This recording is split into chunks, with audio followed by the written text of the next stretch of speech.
Sahabat yang satu ini begitu dekat di hati Rasulullah Sallallahu Alaihi Wasallam. Ia tak pernah memikirkan kepentingan dirinya. Seluruh hidupnya dibaktikan kepada agama yang baru saja dianutnya dan nabinya. فليشهد العرب والناس جميعا أنتم تصدوننا عن حق الله عن بيت إبراهيم والعرب أجمعين. الله أكبر. Inilah Ja'far bin Abi Thalib.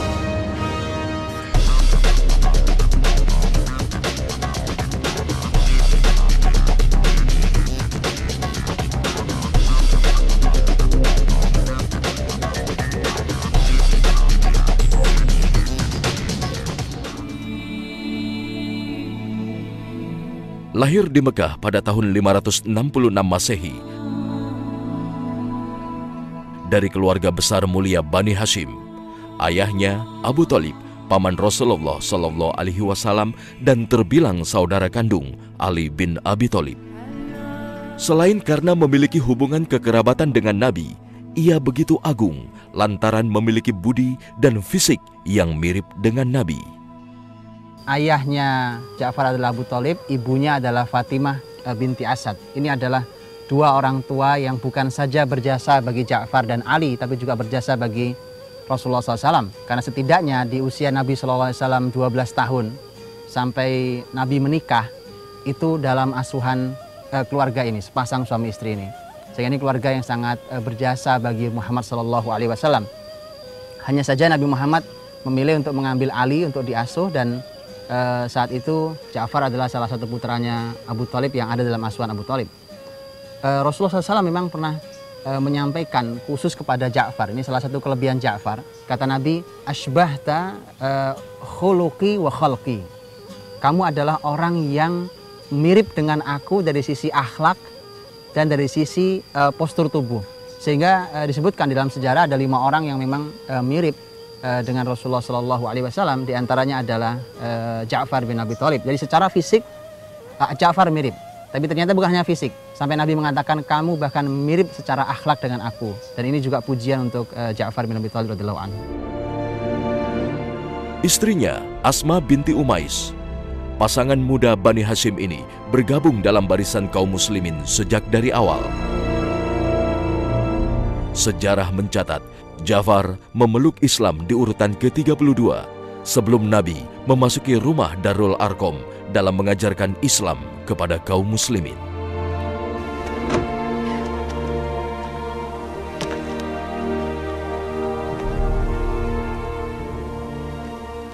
ما بيدك؟ سورة من القرآن.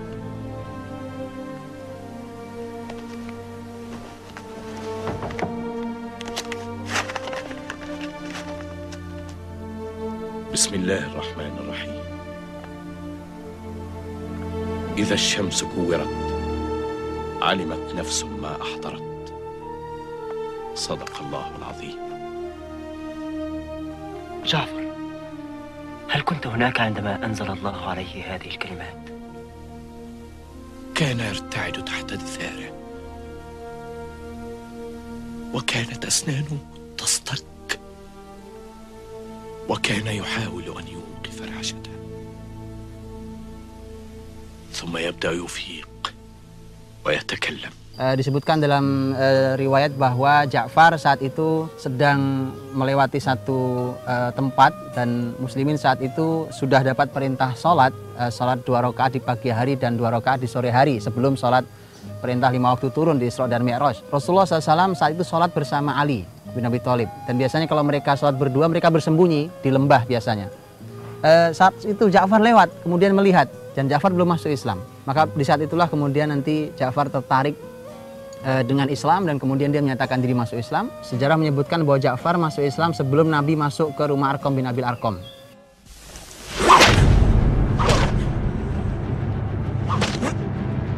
Seperti halnya Nabi dan sahabat-sahabat lain, Ja'far menerima penganiayaan yang dahsyat dari kaum Quraisy sejak dirinya memeluk Islam.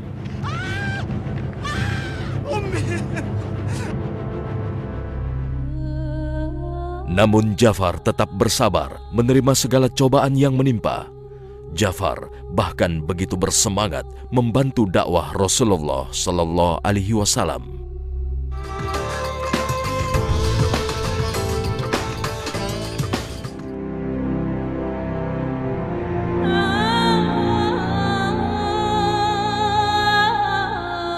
Kaum Quraisy di Mekah tak kuasa menahan diri begitu melihat Islam yang baru saja tumbuh begitu cepat menyebar ke seluruh kalangan penduduk Mekah.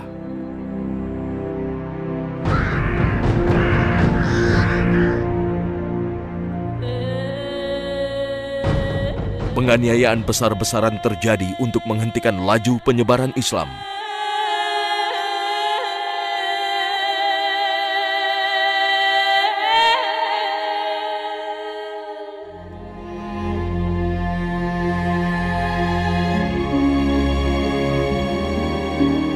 Suasana yang tidak mendukung inilah yang kemudian membuat Nabi memerintahkan para sahabatnya untuk berhijrah ke Habasyah. Ja'far menjadi pemimpin dalam rombongan ini. Kenapa harus Ja'far? Ternyata Nabi memilih orang yang sangat tepat. Bahwa Ja'far punya akhlak. Ja'far adalah orang yang mampu berinteraksi dengan orang, yang orang begitu berinteraksi tertarik dengan dirinya. Karena kepribadiannya sangat agung, siapapun dia, muslim ataupun non-muslim. Karena negeri Habasyah bukan negeri muslim, tapi mereka negeri yang taat dengan agamanya, yaitu agama Nasrani saat itu. Sampai rajanya pun agama Nasrani. Nah, Ja'far adalah orang yang dipilih Nabi karena akhlaknya yang mulia. Satu. Yang kedua, Ja'far punya kemampuan juga berkomunikasi. Sangat diperlukan.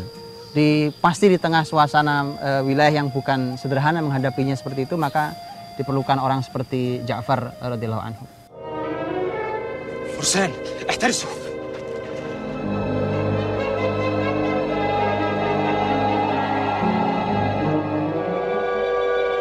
Langkah rombongan yang dipimpin Ja'far bin Abi Thalib ternyata tetap terdeteksi kaum musyrik Quraisy.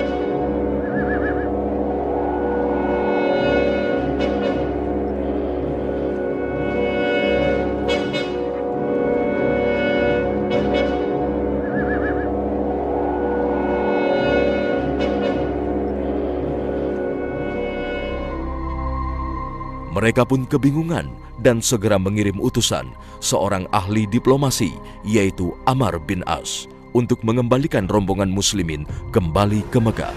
عمرو، ألست صديق ملكها؟ أظنني صديقة. هل في وسعك أن تستغل هذه الصداقة؟ بوسعي أن أعيد الهاربين. إذن إلى الحبشة.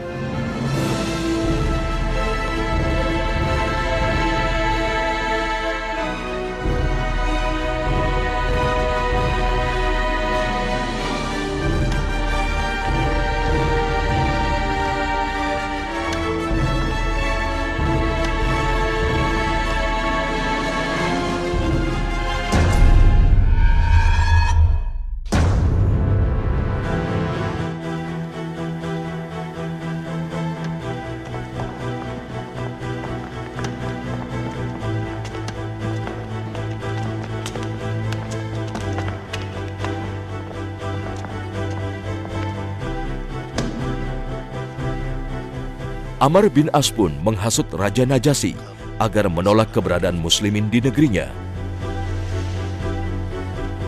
ألا تنحنون لنبيكم؟ نحن لا نركع لغير الله وحده.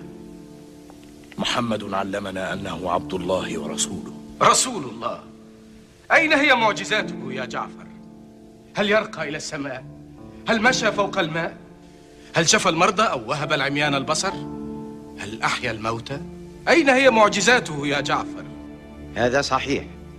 لا بد للأنبياء من معجزات ليعرف الناس أنهم مرسلون من عند الله. معجزة محمد هي القرآن. كلمات اكتتبها أمي ودعاها على الله. هل يرى ملك الملوك لهم حجة بعدما سمع؟ سمعت ما يكفي. حجتكم ضعيفة.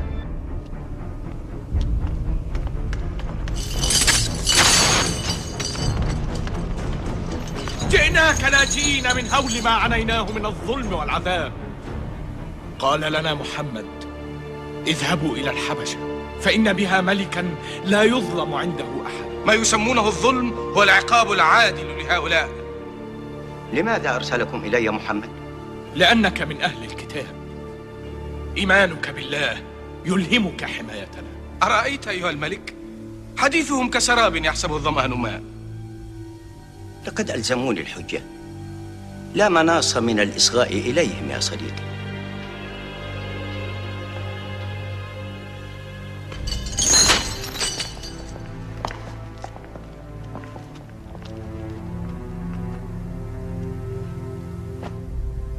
أيها الملك، كنا قوما أهل جاهلية نعبد الأصنام التي نصنعها بأيدينا من الحجارة والخشب، نأكل الميتة ونأتي الفواحش ونقطع الأرحام ونسيء الجوار ويأكل القوي منا الضعيف.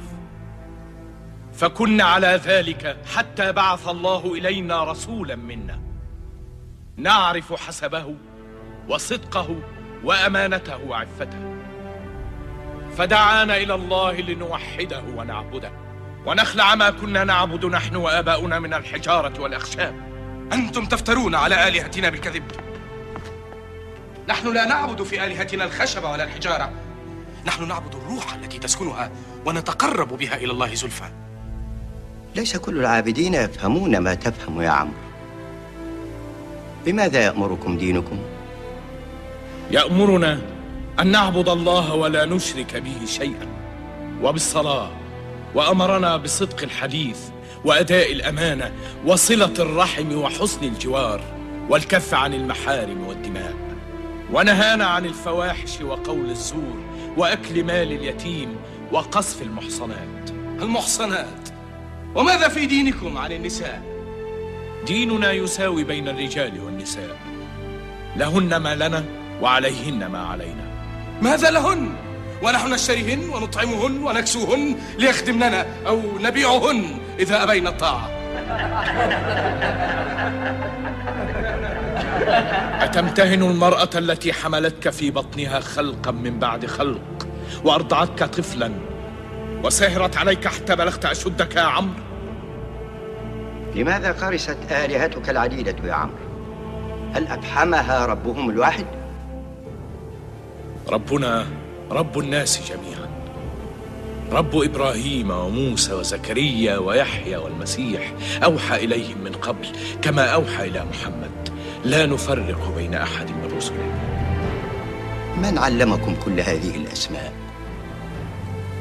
القرآن الذي نزل على محمد. محمد عرفناه يتيما يرعى الغنم، والمسيح كان نجارا في أرض الجليل. الحق أقول لكم إن الذي جاء به محمد والذي جاء به المسيح يصدر من سراج واحد. أيها الملك، إنهم يقولون في المسيح قولا لا يرضيك. ماذا يقولون في المسيح؟ يقولون إنه عبد مثل باقي البشر. تكلموا، ماذا تقولون في المسيح؟ نقول فيه الذي جاء به نبينا محمد هو روح منه وكلمته ألقاها إلى مريم البتول. فاسألهم من ولد المسيح وكيف. هل جاء في قرآنكم عن مولد المسيح شيء؟ نعم، فهل تأذن لي أن أتلوه؟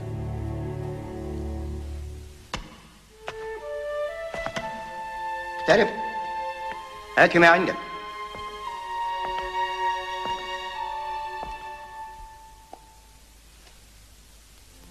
بسم الله الرحمن الرحيم. قالت: إني أعوذ بالرحمن منك إن كنت تقيا. قال: إنما أنا رسول ربك لأهب لك غلاما زكيا. قالت: أنى يكون لي غلام ولم يمسسني بشر ولم أك بغيا. قال: كذلك قال ربك هو علي هين ولنجعله آية للناس ورحمة منا وكان أمرا مقضيا. صدق الله العظيم.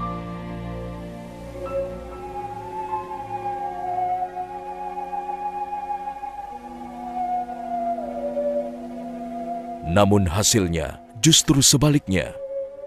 Sejarah mencatat, dialog-dialog Ja'far bin Abi Thalib dengan Raja Najasyi justru mengantarkan hidayah kepada Raja Najasyi. ليس بين ديننا ودينكم أكثر من هذا الخط. يا عمرو، والله ما أسلم لكم هؤلاء بجبل من ذهب.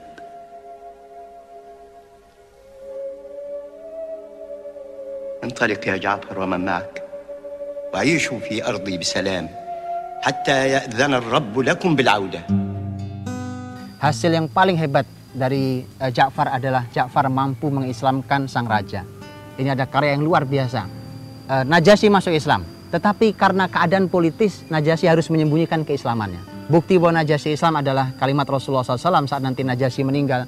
Nabi mendapatkan wahyu bahwa Najasyi meninggal, maka Nabi SAW memerintahkan agar muslimin di Madinah untuk menyolatkan secara gaib bagi jenazah Najasyi yang ada di negeri Habasyah.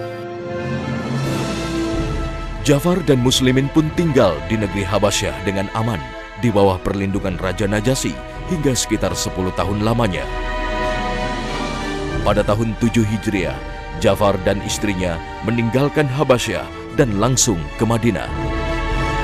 Kedatangan Ja'far di Madinah disambut dengan sukacita oleh Rasulullah Sallallahu Alaihi Wasallam. Sampai di Madinah saat Nabi Sallallahu Alaihi Wasallam baru saja menang peperangan di perang Khaybar, sehingga ada satu pertemuan yang sangat menarik ya, untuk kita lihat karena ini adalah antara sepupu, yaitu Ja'far dan Muhammad SAW. Belum lagi Nabi begitu dekat karena kedekatan akhlak dan bahkan kemiripan wajah.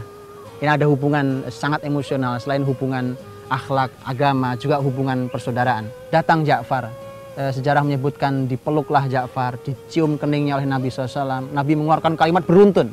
Kata Nabi, ala ahbulak, ala ubashiruk, ala amnahuk, ala. Nabi mengeluarkan kalimat seperti yang semuanya adalah, maukah kamu aku berikan kabar gembira, maukah kamu aku berikan sesuatu, maukah kamu, subhanallah, kalimat seperti orang yang begitu dalam rindunya. Rasul sendiri sampai mengatakan tentang Ja'far, karena kedatangan Ja'far adalah baru saja Nabi menang di sebuah peperangan sangat besar tahun 7 Hijriah, yaitu di perang Khaybar, yaitu peperangan melawan Yahudi di benteng terakhir mereka di Khaybar. Nabi mengatakan, aku tidak tahu, aku begitu bahagia hari ini, apakah karena kemenanganku di Khaybar atau karena kedatangan Ja'far. Jadi Nabi seakan ingin menyamakan sebuah peperangan yang begitu besar disamakan dengan kedatangan seorang Ja'far. Sekaligus Nabi ingin mengatakan bahwa hari ini aku mendapatkan dua kebahagiaan yang sangat besar, yaitu kemenangan muslimin di Khaybar melawan Yahudi dan kedatangan Ja'far bin Abi Thalib radhiyallahu anhu. Kedatangan Ja'far juga disambut kaum muslimin lainnya, khususnya orang-orang miskin. Karena Ja'far dikenal luas di masyarakatnya sebagai orang yang sangat pengasih pada orang-orang miskin. Itulah mengapa Ja'far disebut-sebut sebagai Abul Masakin atau Bapak Orang-orang Miskin. Tak lama setelah kedatangan Ja'far di Madinah, pada awal tahun 8 Hijriah, Ja'far diangkat sebagai Panglima Perang Mu'tah.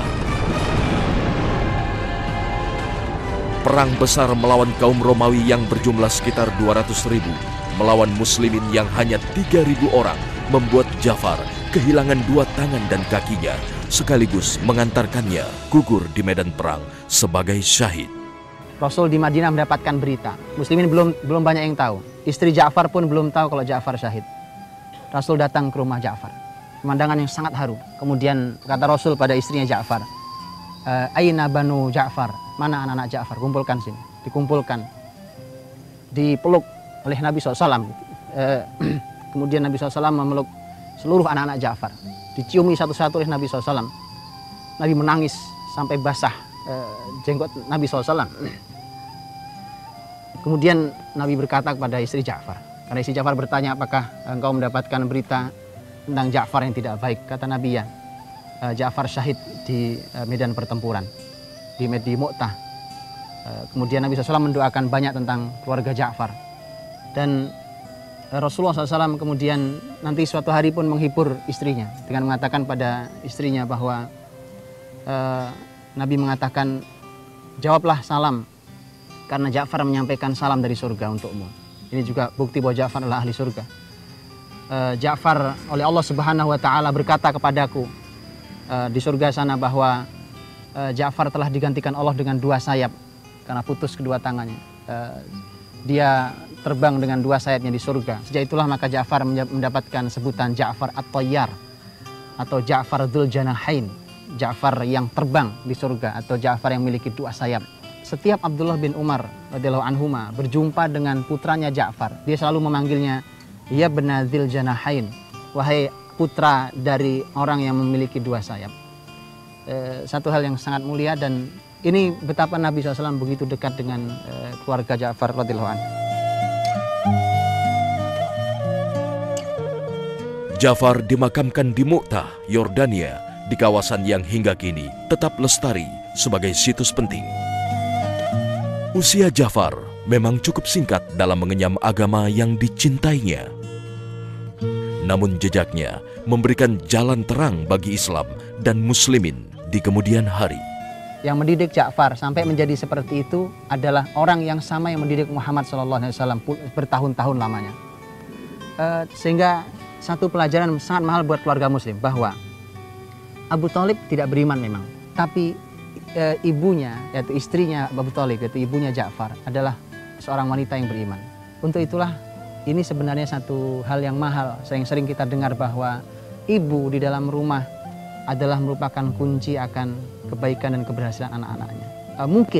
Mungkin terjadi peristiwa bahwa sang ayah seperti Abu Thalib, tapi asal sang ibu adalah ibu yang baik, ibu yang salihah, ibu yang beriman, ibu yang berilmu. Maka dengan izin Allah anak-anak bisa diselamatkan dan akan menjadi orang hebat seperti Ja'far. Dan bahkan seperti Muhammad SAW, karena dua-duanya dididik oleh wanita yang sama. Tapi memang tidak sederhana. Karena kerja ibu yang seperti itu adalah kerja yang begitu punya power yang istimewa. Mengingat pasangannya adalah bukan pasangan yang mendukungnya. Maka tentu keluarga muslim yang diharapkan adalah seiring sejalan. Suami, istri, seiring sejalan seperti yang disampaikan Allah dalam surat At-Tahrim, ayat yang terakhir. Ketika Allah membuat suatu perumpamaan tentang keluarga Imran. Maryam binata Imran, allati ahsanat farjaha fanafakhna fihi min ruhina. Wasaddaqat bi kalimati rabbiha wa kutubihi wa kanat minal qanitin. Pujian Allah untuk Maryam. Setelah sebelumnya Allah menyampaikan kisah ayat 10 dan ayat 11 dalam surat At-Tahrim tentang suami istri yang tidak sinkron kesolehannya. Nuh orang yang baik, Lut orang yang baik tapi istrinya kafir. Fir'aun suami yang rusak tapi istrinya sangat solehah. Bukan itu yang diharapkan. Tapi yang diharapkan adalah seperti Maryam, lahir dari seorang ayah, dari seorang ibu yang dua-duanya adalah orang yang mulia. Lahir Maryam, wanita yang mulia. Lahir dari Maryam, Nabi Isa adalah seorang nabi yang sangat mulia. Seperti itulah mudah-mudahan menjadi pelajaran bagi keluarga muslim.